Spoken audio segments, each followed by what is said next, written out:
the Dean, and all of my faculty colleagues, I am delighted to welcome you to today's splendid symposium on the material text in the pre-modern and early modern Europe. I also welcome those of you who are following us by internet live stream, and I encourage you to take advantage of the possibility of tweeting in your questions with the hashtag BardGradCenterTV, not BGC TV, which I just learned we've been using and apparently stands for Bad Girls Club TV, so no mistake. No wonder we haven't gotten much feedback. Now, as you all know, we love material at the Bard Graduate Center. We've enshrined material culture in our very name, as well as that of our academic journal, West 86th, a journal of decorative arts, design history, and material culture. A quick review of our course catalog turns up dozens of related titles. Visual and Material Culture of the Middle Ages, Material Culture and Moral Order in 16th Century Northern Europe, American Material Culture Studies, Domestic Material Culture in 19th century America, the Material Culture of Childhood, Material Culture of Women, Photography as Material Culture, and so on. We sponsor annual Materials Days to give our students an opportunity to make things and work with materials themselves, hands-on. We're just as devoted to the concept of the material world as in our course Ethnography and the Material World, or our monograph series, Cultural Histories of the Material World. In this sense, BGC is at the forefront of the broader material turn, in which the study of material, the language of material, or even the iconology of material has moved to the center of scholarly and historical discourse. Indeed, the very next symposium that will take place in this room on April 3rd will be titled Material Reformations Toward a Material Culture of Protestantism. Yet in its very tangibility, materiality has sometimes seemed at odds with older traditions of textuality, the vast range of word-based and thus supposedly immaterial evidence on which scholars and historians have traditionally relied. That is precisely the false duality that today's symposium is designed to supersede, to show that it's through their very materiality that texts become legible and therefore culturally powerful. You'll hear much more about that, but let me just note that today's event itself marks a new departure for the Bard Graduate Center. This year, for the first time, we've welcomed our first crop of international visiting postdoctoral fellows to our newly instituted research center. They'll be supplemented next year with our first ever stipendiary research fellowship. And the idea from the beginning was to integrate these fellows into the institution's intellectual life. Today is proof that that's happened. It was one of those visiting fellows, Dr. Sean Leatherbury, who first proposed today's workshop, which grows directly out of his book project on late antique building inscriptions between reading and seeing, which he's been working on at the BGC since last September.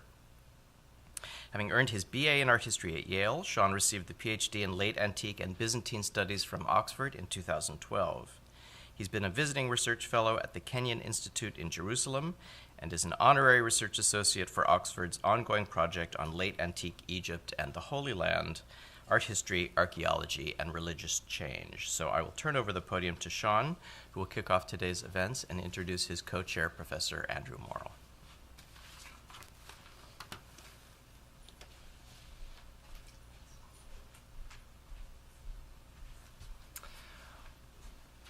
Well, thank you very much, Jeffrey, for those very kind words of introduction. I must also thank my co-organizer, Andrew Morrill, for his invaluable assistance in putting together today's program, as well as Susan Weber, the director of the Bard Graduate Center, Peter Miller and Elena Simon for their embrace of our idea for the day and for their continued support, and Mark LeBlanc and the academic events team for all of their help throughout the planning process.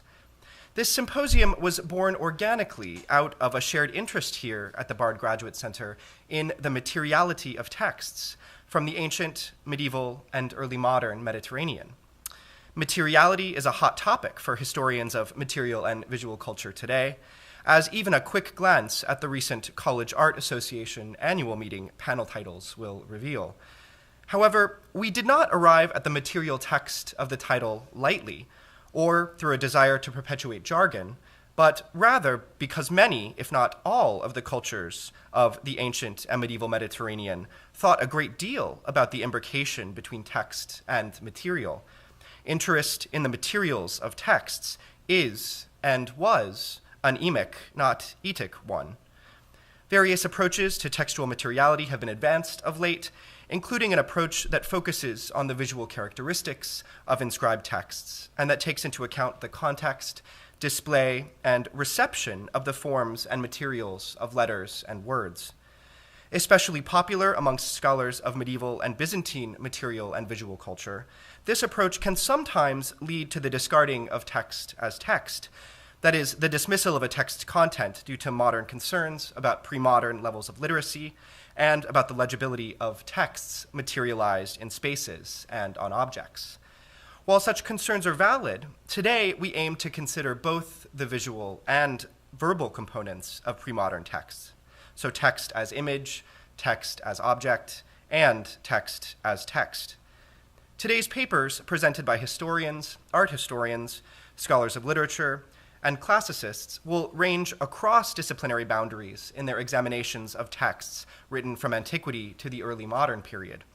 While all text, even spoken text, might be considered material, many, though not all, of the papers today will deal with inscriptions, usually considered texts written or meant to be written on materials besides parchment or paper, as on the walls of buildings, on objects, on bodies.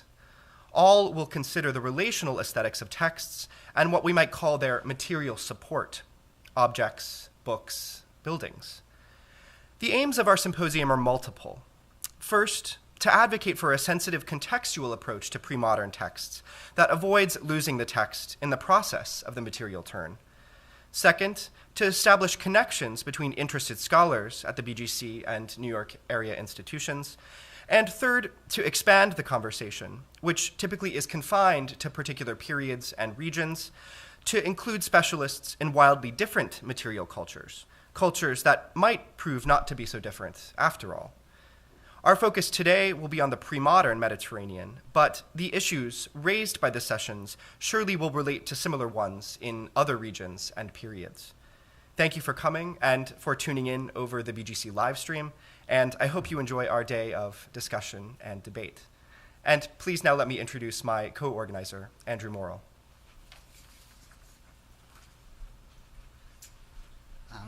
Good morning, everyone, and again, thank you for coming.